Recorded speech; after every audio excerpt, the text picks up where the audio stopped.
Hey everyone, this is Verdelt here, and today we have our third match from the LBA. And right now I have 2 wins and 0 losses, and Jonathan has 3 wins. No, I mean 1 win and 2 losses. Yes, I think that's it. The reason he played more rounds than me is because he already played his round 4. So, anyways, going into this battle, I honestly wanted to sweep because, as you can see from his team does not handle a +1 Latios with iron defense. No, nothing can kill me. So, but before that starts, I was wondering, what if he brought Vivillon? What if he quiver danced on my protect? I was like, nah, that's not likely. I should stick with my defensive Scolipede. But then I was like, okay, just in case this happens, I'm gonna put fake out on my Mianchao, even though my Mianchao is choice banded. So he brings in the Vivian, which is kind of scary, leads off with it. I go for protect, I'm like, no, he's not gonna put it off. That's impossible. And he then goes for quiver dance. This is an insane move on his part. By the way, Classic Cat is a PokeTuber. I'm gonna leave his link in the description if you want to watch his content. Very nice content. So, he quiver dances. Now he's faster than me, even though Scolipede is naturally faster, but I brought my physically defensive because I thought I would face something else, honestly, and set up on it. But he puts me to sleep, which is horrible, because he could sweep my entire team right now. So the plan is to go into Mianchao, okay? Because he's gonna cover dance again, and then fake out. But I got so scared that I went into Tentacruel because I couldn't afford losing Mianchao, because if he goes for Hurricane on the switch, he would have won that match right then and there. So, obviously considering that he's focus sash, just like most Vivians. So he goes for Hurricane on Tentacruel. Luckily I don't get confused and hit myself. I'll go for Scald and break his sash. The thing is, I just wasted Tentacruel for nothing because this Scald is not enough to put Vivian in the range of Aqua Jet from Crawdaunt. So unfortunately, Squishy Jr., which was an MVP last game, goes down for nothing. Go into my Mianchao, and thank God that I put Choice Banded Fake Out on it. Even though it doesn't make any sense, but I looked at my moves, I was like, I don't need anything other than High Jump Kick. Like, Banded High Jump Kick wrecks most of his team. Even Beedrill loses like 60% on the switch, so I put Fake Out instead. So here, I sack Scolipede just to get Crawdaunt in safely after killing him. Obviously, I can't go into Mianchao after that because I'm banded, and if I Fake Out, the next Pokemon is just gonna have momentum against me. So Scolipede goes down. So essentially, I started this battle with 4 Pokemon versus 6, which is not good for me. And if you didn't know, I have not lost any match in this LBA, even combined with the last season. So right now, I'm looking at my first defeat, and I am extremely terrified because he has 5 Pokemon right now. Luckily, we took down the Vivian, but he has 5 Pokemon right now, and we're in huge trouble. So he goes into Scrafty, and then we need to play extremely well. He goes into Scrafty, I go into Skarmory because I couldn't afford him Dragon Dancing and stuff. Even if he Dragon Dance with Fire Punch, it's not gonna kill. I was gonna roar him out, but seeing that he has leftovers, so he's not the Dragon Dance set. Or maybe he is, but he does not want to Dragon Dance when Skarmory is around, which is pretty smart. So he set up the rocks because the rocks are so essential for that Entei and the Beedrill. So going to Lord Aldea because Lord Aldea walls the shit out of Rotom. Goes for T-Bolt, does nothing. I am max HP, max speed, which is kind of weird, but it's for the Baton Pass set. I did not expect, honestly, not to Baton Pass because almost nothing on his team stops my Baton Pass. And I fucked up right there by expecting him not to cover dance and the Protect. So go into, I Mega Evolve and go for Dragon Pulse, and this does way too much to Scrafty because Scrafty usually takes Dracos easy peasy.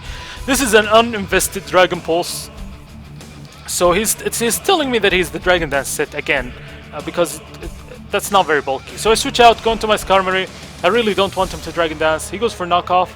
Unfortunately, I lose my Rocky Helmet. I needed that Rocky Helmet just for when Entei goes for Extreme Speed. I want him to touch the Skarmory and die to 4 Stealth Rock entries. But unfortunately, he knocks it off, and then he goes for Drain Punch. As I go for Roar, because I expected him to switch into Entei or something. I just wanted to damage him, but he actually just goes for Drain Punch. Right now, this is a perfect thing for me because Beedrill cannot touch Skarmory no matter what. I was hoping that U-turn wouldn't put me below half because right now I go for Roost, and I was hoping to get my Sturdy back just to put the pressure on Entei. He goes for a U-turn, and unfortunately it puts me below half. It was so close. I think 82 HP I would have been half. Goes back into his Pinkman, not the Entei.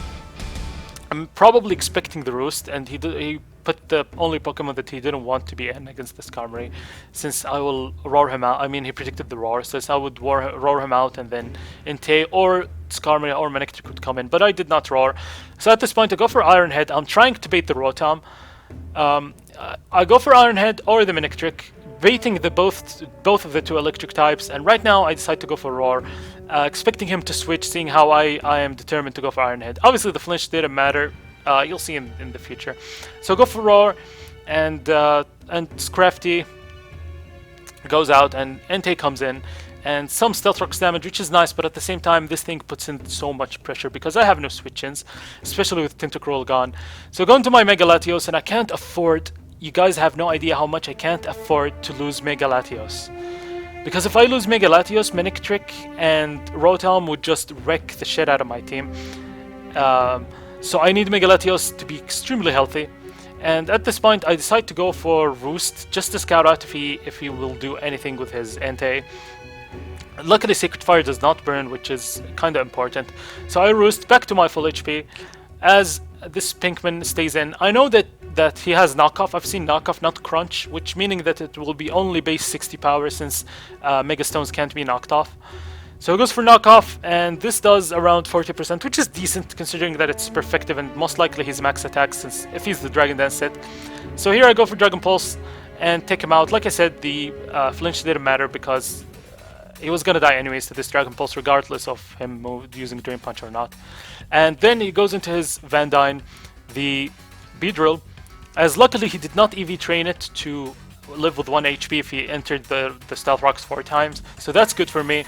Going to Skarmory, I honestly could have gone into Mienshao, because Mienshao puts in the pressure on whatever comes in after the U-turn, but I just couldn't risk him like going for maybe knockoff or drill run or I don't know, something to kill Mienshao. I needed to play kinda safe. So goes into his Nova. At this point I predicted him to go for Extreme Speed. Honestly, I'm an idiot because he's not Shiny Entei, and only Shiny Entei has Extreme Speed since it's an event. But I did not notice that at the moment, and I thought he would overpredict and go for Extreme Speed, expecting the Latios. At this point I could go into Crawdon to go for Aqua Jet. I thought that the knockoff was so obvious that I decided to go for Aqua Jet, but he actually switches out. So Aqua Jet does not pay off, but I also couldn't risk being burnt by a Choice Banded Sacred Fire. So go for Aqua Jet, and it doesn't do any damage, but at least I see the leftovers, which means that he's defensive. Because he's defensive, Banded Mienshao can actually one-shot him with High Jump Kick. I go into Lord Aldea as he goes for Thunderbolt, and luckily he does not have Volt Switch, so he does not gain momentum. And right now, I'm gonna go for Dragon Pulse. I could Roost and go back to my full HP, but I can't allow him to go into Beedrill safely, and B, I needed to damage him enough to put him in Aqua Jet range. Because right now the only thing that is outside of Aqua Jet range is Rotom and and what do you call the other guy? Yes, Rotom and the Manectric. They are both outside of Aqua Jet range, but he decides to stay in. He can't switch into anything. Anything will die except for the Manectric, and Manectric has no business against Mega Latios. It will be two-shotted. I'm faster and all that. So go for Dragon Pulse, and luckily this Rotom is down, so everything on his team is Aqua Jetable. But Manectric does not die from only Stealth Rocks and Aqua Jet. I need some chip damage. Just if he goes into Stealth Rocks twice, he will die, but he does not go to it. He goes into his Beedrill, and Beedrill cannot go into Rocks again. He decides to go for U-turn because Poison Jab will not kill my bulky Latios. So going into U-turn, I managed to let the Mienshao live. Obviously, if he goes into his Entei right now, I will kill him with Choice Banded Fake Out.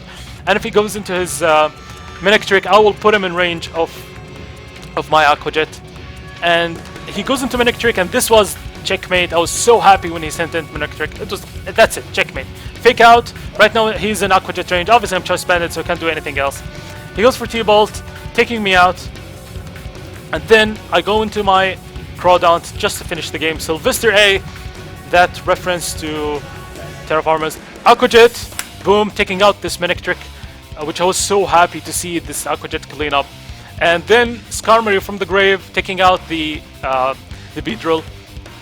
Honestly, there's a chance to one-hit KO Beedrill without any Stealth Rocks with Aqua Jet, so the Stealth Rocks didn't help a lot.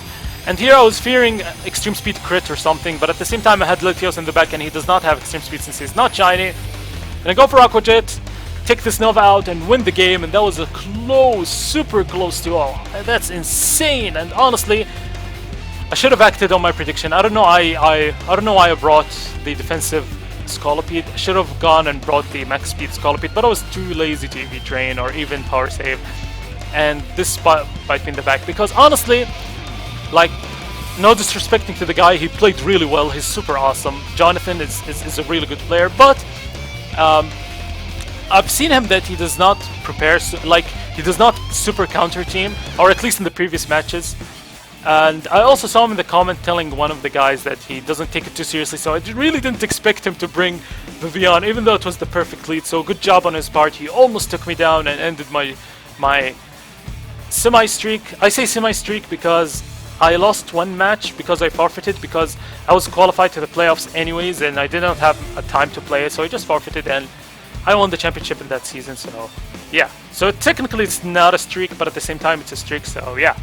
So yeah, see you later guys. Hopefully you guys enjoyed, and good game Jonathan. Very, very well done on your part. See you later.